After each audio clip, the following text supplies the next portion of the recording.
As American government has expanded, so has the need to create laws that protect their own integrity, the public order, and the administrating of justice. We are going to talk about some of these statutory laws. First, let's talk about theft crimes, which includes larceny, embezzlement, receiving stolen property, robbery, and white-collar crime. Common law larceny is defined as the trespassory taking and carrying away of the tangible personal property of another with the intent of depriving the other person of the property permanently or for an unreasonable period of time. What is a reasonable period of time under the above definition depends on the nature of the property. For example, the use of an automobile for one day would probably not qualify for theft, but the use of a bouquet of freshly cut roses for the same time probably would. Embezzlement is the fraudulent conversion of tangible personal property of value from another person after the wrongdoer has already obtained lawful possession. Unlike the crime of larceny, which requires the taking and carrying away, embezzlement involves the conversion of property in a way that seriously interferes with the owner's rights to the property. Receiving stolen property requires both receiving the stolen property and knowing that the property is stolen. The test of knowledge is a subjective one, which involves what the receiver of the goods actually knew and what a reasonable person should have known under the circumstances. But the fact that a recipient had actual knowledge that goods were stolen may be inferred from the circumstances. For example, if the recipient paid a price for the goods which was way below the going price, or the transaction was conducted with much secrecy, the inference that the buyer had guilty knowledge may be raised. Robbery is larceny from a person by violence or intimidation. When property is taken by actual force, the force must be greater than the amount necessary to permit the taking and carrying away of property. For example, if a wrongdoer stealthily removes an expensive watch from a victim almost without being noticed, larceny has been committed but not robbery. On the other hand, if the victim is held down or his arm twisted in order to effectuate the crime, it is robbery.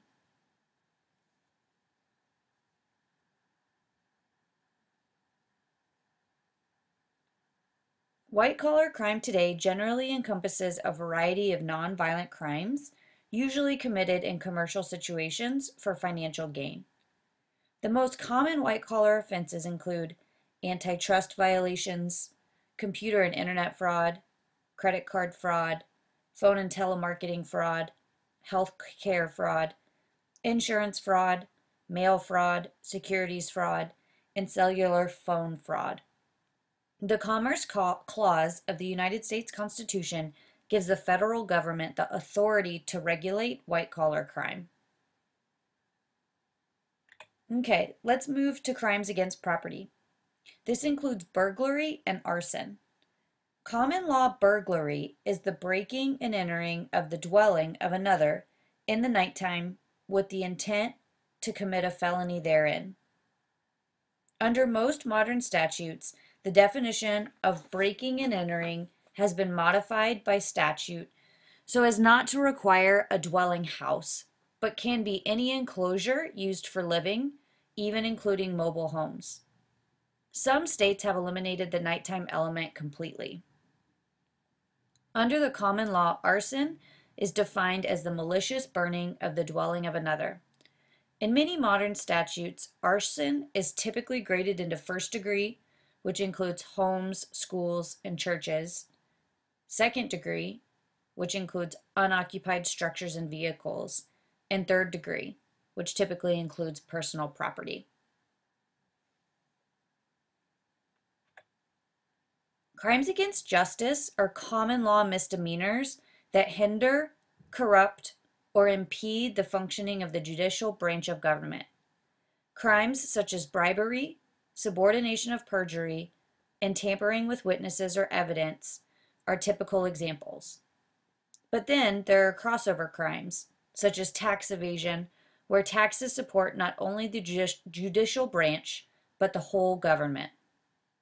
Examples of crimes against the administration of justice include resisting arrest, obstruction of justice, perjury, which is the willful taking of a false oath in a judicial proceeding in regard to material matter at issue before the court. Subordination of perjury is the procuring or inducing another to commit the crime of perjury. Baratry is exciting and stirring up lawsuits between people. Bribery is the tender or receipt of anything of value, or by a public office holder with the intent that the public office holder will be influenced in the performance of his or her official duties. And contempt, which is the willful disregard of the authority of a court or legislative body.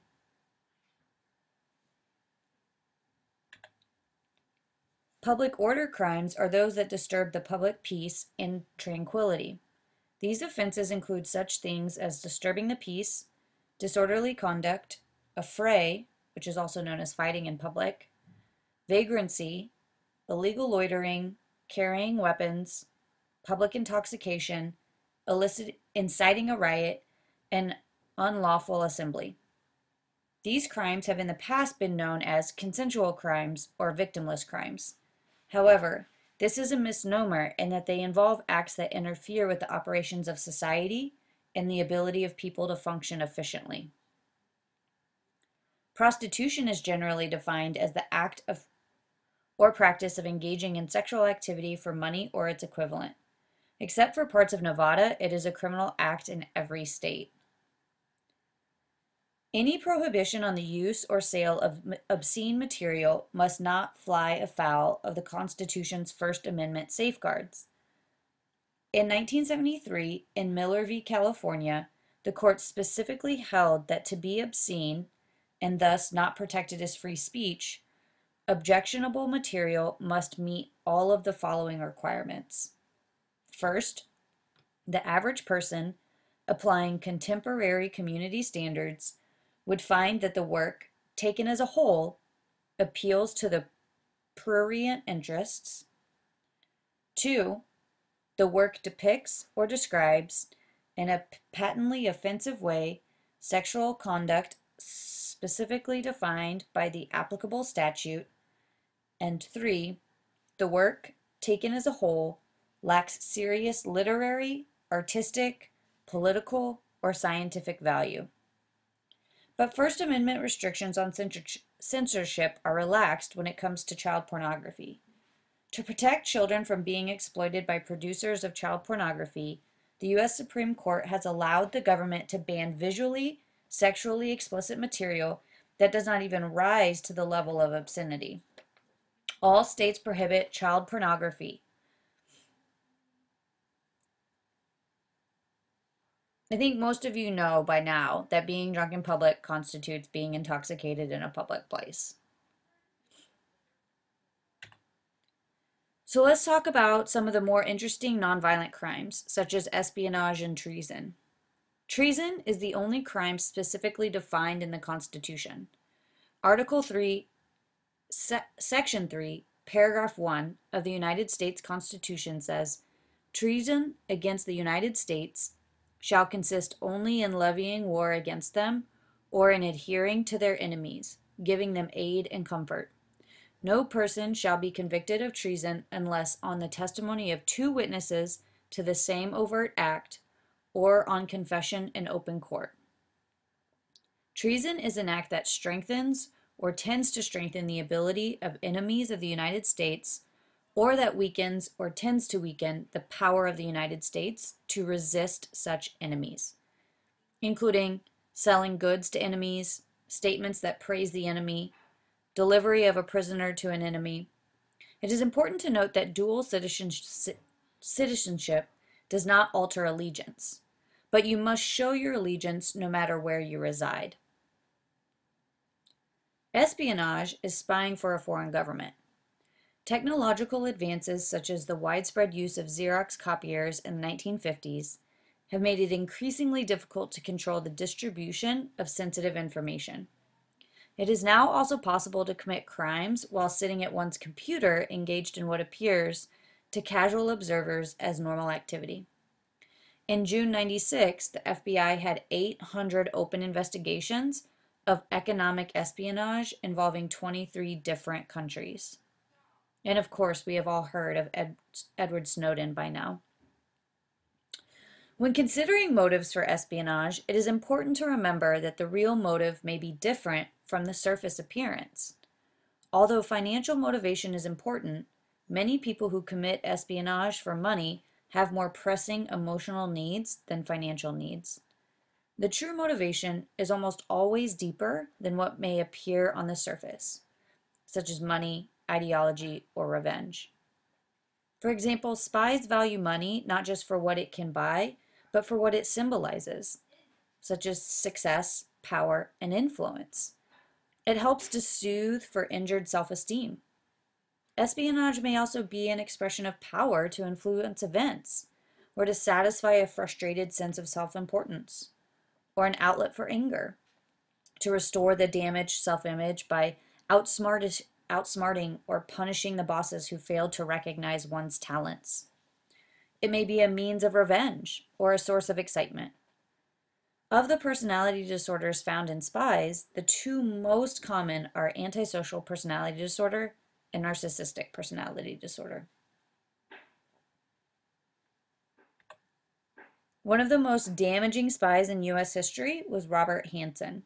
He was an FBI agent for 27 years and ended up providing the Soviets and its successor, the Russian Federation, with classified documents and identify the identities of 3 American agents, 2 of which were killed, all in exchange for money and diamonds.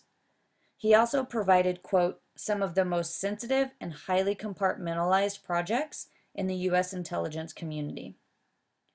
He eventually pled guilty and was sentenced to life in prison.